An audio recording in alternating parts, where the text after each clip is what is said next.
Very good morning all of you and very welcome to my channel Drishti IAS इस video में हम बात करेंगे रवि कुमार सिहा की आंसर राइटिंग कॉपी के बारे में। ऐसे आंसर राइटिंग देखेंगे। देखिए, हिंदी मीडियम से बहुत सारे लोगों को प्रॉब्लम होती है कि ऐसे कैसे स्टार्ट करें, किस तरीके से हमें ऐसे आंसर राइटिंग करनी चाहिए। तो जैसे कि आप सभी को पता है, ये हिंदी मीडियम से इस बार सेकंड टॉपर रहे हैं, तो इस बार इनकी हम एक बार आंसर राइटिंग देख लेते हैं कि कैसे हमें एग्जैक्टली आंसर राइटिंग करनी है और एग्जैक्टली टॉपर को कैसे टॉपर बनते कैसे, उनको कैसे मार्क्स मिलते हैं। तो चलिए स्टार्ट करते हैं।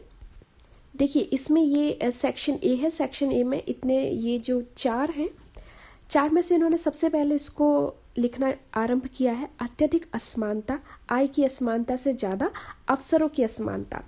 तो अत्यधिक असमानता, आय की असमानता से ज़्यादा अवसरों की असमानता, इस पर इन्होंने लिखना शुरू किया है। तो देखिए, सबसे पहले इन्होंने क्या किया है, हम भारत के लोग, जो कॉन्स्टिट्यूशन की प्रियम्बल है वहाँ से इन्होंने स्टार्ट किया है। हम भारत के लोग भारत को एक संपूर्ण प्रभुत्व संपन्न और इस तरीके से डॉट डॉट कर दिया, समस्त नागरिकों के सामाजिक, आर्थिक, राजनीतिक न्याय, विचार, अभिव्यक्ति, विश्वास, धर्म की उपासना की स्वतंत्रता, प्रतिष्ठा और अवसरों की समता तथा उनमें सब में राष्ट्र की एकता। तो यहाँ इन्होंने पूरी प्रियम्बल को जो लिख दिया है। तो ये इफेक्टिव है क्योंकि यहाँ पर ये बताना चाह रहे हैं कि हमारे कॉन्स्टिट्यूशन में ही लिखा है कि समानता, सामाजिक, आर्थिक, ठीक है, ये असमानता है ना। तो उन्होंने बताया कि प्रियम्बल में ही लिखा हुआ है कि सामाजिक और आर्थिक असमानता दूर होनी चाहिए और उनमें एक समानता होनी चाहिए। तो यहाँ से उन्होंने स्टार्ट किया है। बहुत ही अच्छा, इनका सराहनीय कदम रहा है ये। उसके बाद भारतीय संविधान की प्रस्तावना पर यदि एक नज़र डालें तो हमें पता चलता है कि इनमें नागरिकों को संविधान द्वारा प्रदान किए जाने वाले सभी लाभों व उपादानों का एक खाका प्रस्तुत किया गया है। जहां तक समता की बात है वो है, तो इसमें प्रतिष्ठा व अवसरों की समता का जिक्र किया गया है। तो न्याय की संकल्पना का भी बहुयामी है, अर्थात सामाजिक, आर्थिक एवं राजनीतिक न्याय का मिश्रण है। शायद हमारे संविधान के निर्माताओं ने अच्छी तरह समझा था कि केवल आर्थिक असमानता या अन्याय का समन कर देने से जो आदर्श राज्य बनाने का स्वप्न वो देख रहे थे वो पूर्ण नहीं हो पाता।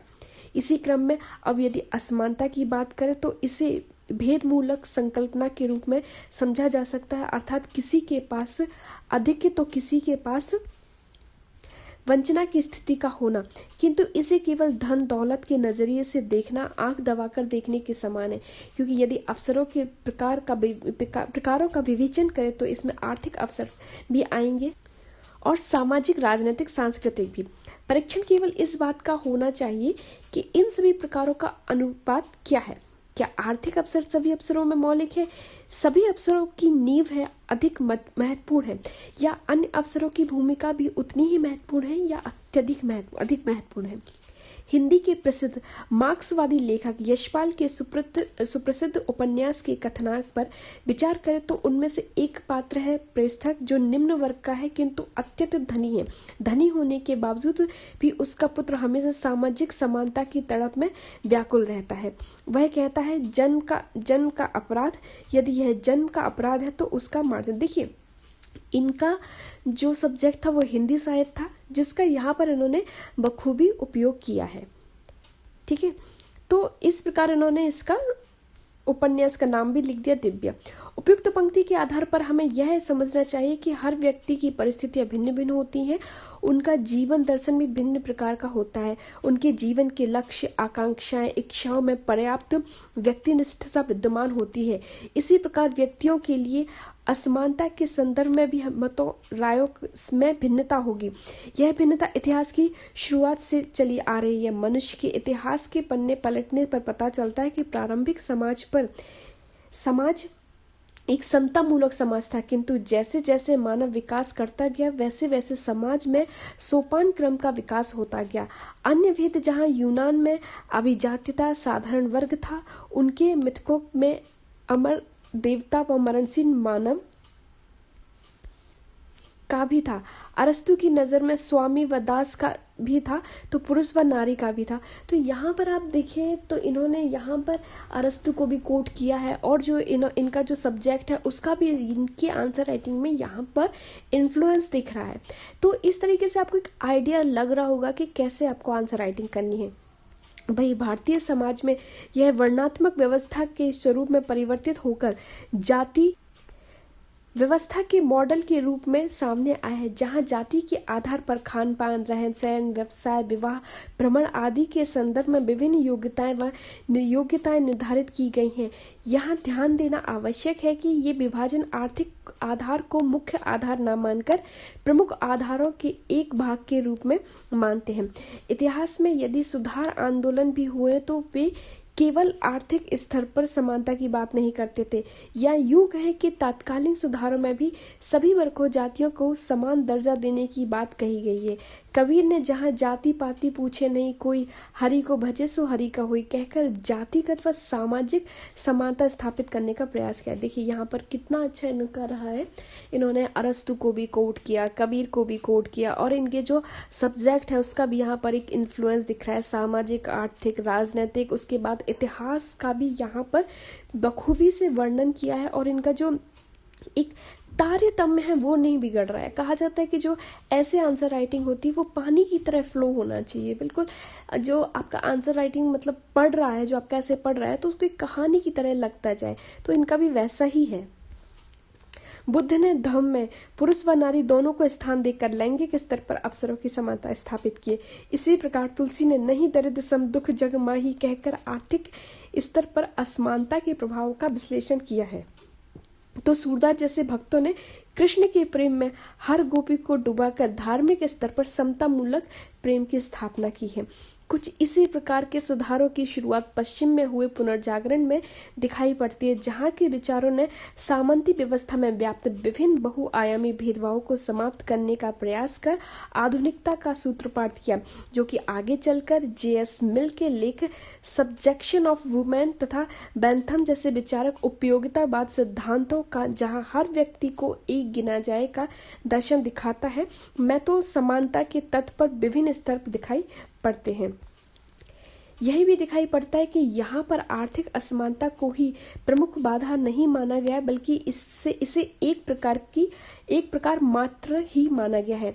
इसी क्रम में आगे बढ़ने पर औद्योगिकीकरण के साथ साथ विश्व में व्यापार बढ़ने लगा, तो नए पश्चिमी मूल्यों का एक सेट तैयार हुआ, जिसकी चरम परिणति में हमें आज के वैश्वीकृत, उदारीकृत और निजीकृत विश्व में भौतिकवाद व व्यक्तिवाद के चरम उफान में नजर आती है। यहाँ के विकास का मॉडल अधिक उपयोग को ही विकास का पैमाना मानता है और अधिक उपभोग होता है अत्यधिक द्रव्य धन एवं दौलत से। आज के संपन्न में पैसा खुदा तो नहीं है, किंतु खुदा से कम नहीं है। पैसा बोलता है जैसे विचार आधुनिक पीढ़ी के मस्तिष्क में सर चढ़कर बोलते हैं। इसी कारण आर्थिक असमानता को ही असमानता के प्रमुख उपकरण के रूप में देखा गया है। मार्क्स ने अपनी पुस्तक दास कैपिटल में आर्थिक पक्ष को संपूर्ण पक्षों में मूलभूत माना है, तो थॉमस पिकेटी ने भी अपनी हालिया पुस्तक capital in the 21st century में पूंजीवाद व असमानता का विवेचन आर्थिक मंच पर कर इसे लोकतंत्र हेतु खतरा बनाया है। किंतु यह सर्वज्ञान है कि मार्क्स के सिद्धांतों पर बना सोवियत संघ भी बिखर गया, क्योंकि वह आर्थिक समानता के प्रयास तो हुए किंतु राजनीतिक स्वतंत्रता व अवसरों को दबाया गया। विचार करने योग्य बात यह भी है कि भारतीय समाज व अन्य समाजों में भी हमेशा आर्थिक तत्व को उतना ही महत्व नहीं मिलता जितना आज मिला है। भारत में प्राचीन समय में अर्थ तत्व की उपेक्षा की जाती थी, धर्म व मोक्ष तत्व पर अधिक बल दिया जाता था। हजरत मोहम्मद ने भी ईश्वर की नजर में पुरुष, नारी और सभी को एक समान बताकर समता मूलक समाज की स्थापना करने का प्रयास किया है।